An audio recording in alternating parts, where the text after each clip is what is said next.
من التزم السلفية حصل الخير كله وحصل أجرا عظيما وفيرا كبيرا لأنه لزم هدي رسول الله صلى الله عليه وآله وسلم. إن الحمد لله نحمده ونستعينه ونستغفره ونعوذ بالله من شرور أنفسنا ومن سيئات أعمالنا.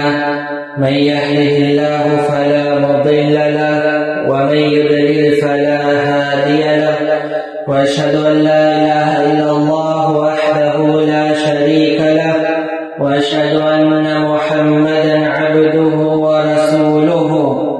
يا أيها الذين آمنوا اتقوا الله حق تقاته ولا تموتن إلا وأنتم مسلمون. أما بعد، فإن أصدق الحديث كلام الله، وخير الهدي هدي محمد صلى الله عليه وسلم، وشر الأمور محدثاتها، وكل محدثة بدعة، وكل بدعة ضلالة، وكل ضلالة في النار. وبعد. Sinabi ng Allah subhanahu wa ta'ala sa kanyang Quran, وَأَسْبَغَ عَلَيْكُمْ نِعْمَهُ ظَاهِرَةً وَبَاطِنَةً. At kanyang kinumpleto para sa inyo ang mga biyaya na lantad, ibig sabihin ng Islam, at ang mga biyaya na nakatago, ibig sabihin ng iman. At sinabi ng Allah subhanahu wa ta'ala, فَبِأَيِّ آلَاءِ رَبِّكُمَا تُكَذِّبَانِ. Kaya alin sa mga biyaya ng Allah subhanahu wa ta'ala, alin sa mga biyaya ng inyong Panginoon ang inyong itinatanggi. At sinabi ng Allah subhanahu wa ta'ala, Allahu waliyyul ladhina amanu yukhrijuhum minadh dhulumati ilan nur. Ang Allah, siya ang wali, ang tagapagtanggol, ang tagapapangalaga ng mga mananampalataya. Inilabas niya sila at ginabayan mula sa kadiliman tungo sa liwanag. Sinabi ni Ibn Kathir rahimahullah ta'ala sa kanyang tafsir tungkol sa aya na ito, وَلِهَذَا وَحَدَ تَعَالَى لَفْظَ النُّورِ وَجَمَعَ الظُّلُمَاتِ. At dahil dito, ginawa ng Allah subhanahu wa ta'ala al-nur, ang salitang nur, liwanag, na mufrad bilang isahan, singular. At ginawa niya ang salitang zulumat, jam'un, mga kadiliman, bilang maramihan. Lianna al-haqqa wahidun. Dahil ang haq, ang katotohanan ay nag-iisa lamang. At sinabi ni Imam As-Sa'di rahimahullah ta'ala sa kanyang tafsir tungkol sa aya na ito, فَأَخْرَجَهُ مِنَ الظُّلُمَاتِ الْكُفْرِ وَالْمَعَاصِي وَالْجَهْلِ إِلَى نُورِ الْإِيمَانِ وَالطَّاعَةِ وَالْعِلْمِ. Kaya inilabas niya sila mula sa mga kadiliman ng kufur, ng di paniniwala, ng kadiliman ng kasalanan, ng kadiliman ng kamangmangan, tungo sa liwanag ng iman, ng paniniwala, ng ta'a, liwanag ng pagsunod sa Allah, at liwanag ng kaalaman. Ayyuhal ahibba, unzuru fi halina kayfa kunna. Mga minamahal na kapatid, tignan natin ang ating kalagayan. Ano ang ating kalagayan dati? Yaong mga dating nasa kadiliman, pagnilayan natin kung ano ang ginawa ng Allah subhanahu wa ta'ala para sa atin. Dahil minsan, nakakalimutan natin ang ating dating kalagayan. Ang kadiliman ng kufur at shirk. Ilan sa atin, hindi natin kilala ang Allah subhanahu wa ta'ala. Ilan sa atin ay dating mga atheist. Ilan sa atin ay dating mga musyriki, mga pagano, mga gumagawa ng shirk, mga sumasamba sa mga dibolto. Ilan sa atin ay dating mga Kristiyano. Ilan sa atin ang dating gumagamit ng agimat para sa proteksyon. Ilan sa atin ang dating pumupunta sa mga manghuhula. Ilan sa atin ang dating pumupunta sa mga mangkukulam. At ilan sa atin ang sumasamba sa Allah sa isang panig, ngunit sa kabilang panig panig tayo ay gumagawa ng shirk. At ilan sa atin ang pumupunta sa libingan upang sambahin ang mga patay at humingi ng tulong sa kanila. At ilan sa atin na gumagawa ng iba't ibang uri ng pagsamba para sa mga tao, hindi para sa Allah subhanahu wa ta'ala. Dapat hindi natin ito makalimutan. Sa mga kapatid natin na dati nasa kadiliman ng kufur at shirk, ano ang kalagayan ng buhay ninyo dati? At ano ang ginawa ng Allah subhanahu wa ta'ala para sa inyo? Inilabas kanya mula sa dulumat, mula sa kadiliman, tungo sa nur, sa liwanag ng Allah subhanahu wa ta'ala, liwanag ng tauhid wal iman. At ang ikalawang uri ng zulm ay zulmatul fisq, ang kadiliman ng kasalanan. Alalahanin natin kung ano ang mga kasalanan na ginagawa natin dati. Ilan sa atin dati gumagawa ng zina. Ilan sa atin dati ang mayroong mga kasintahan. Ilan sa atin dati ang umiinom ng alak.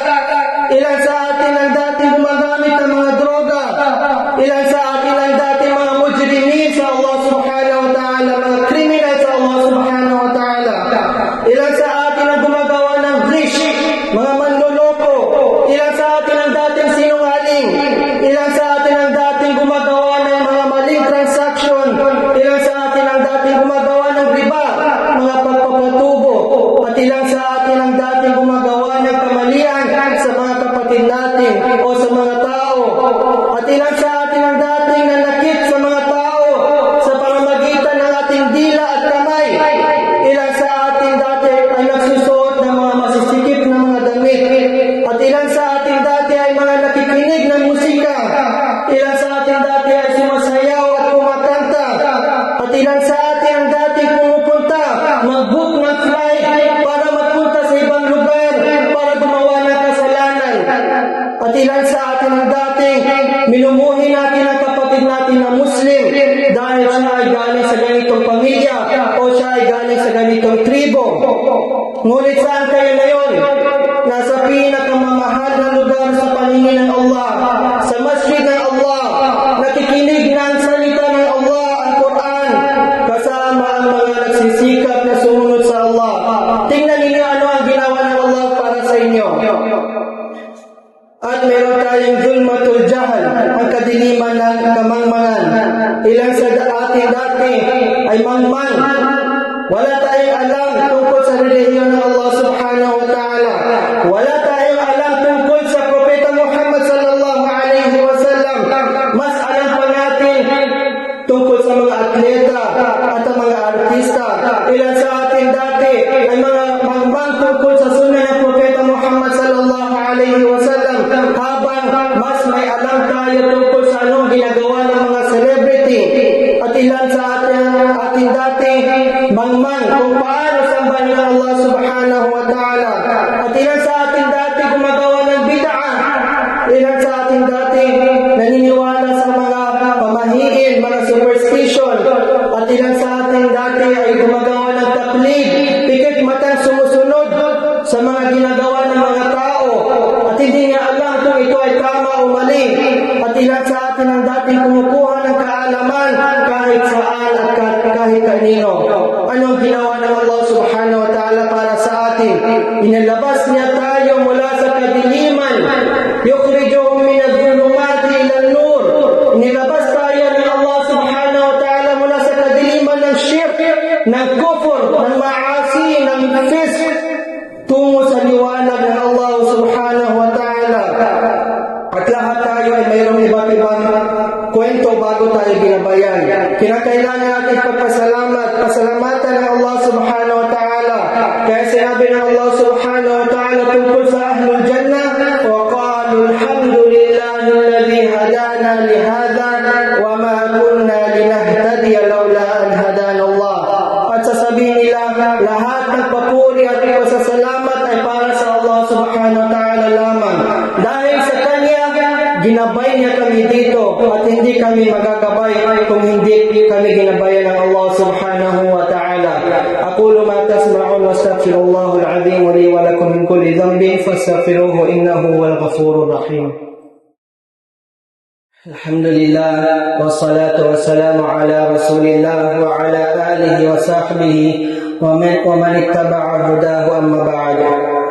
عن أنس بن مالك رضي الله عنه قال قال رسول الله صلى الله عليه وسلم يأتي على الناس زمان الصابر فيهم على دينه كالقابض على الجمر.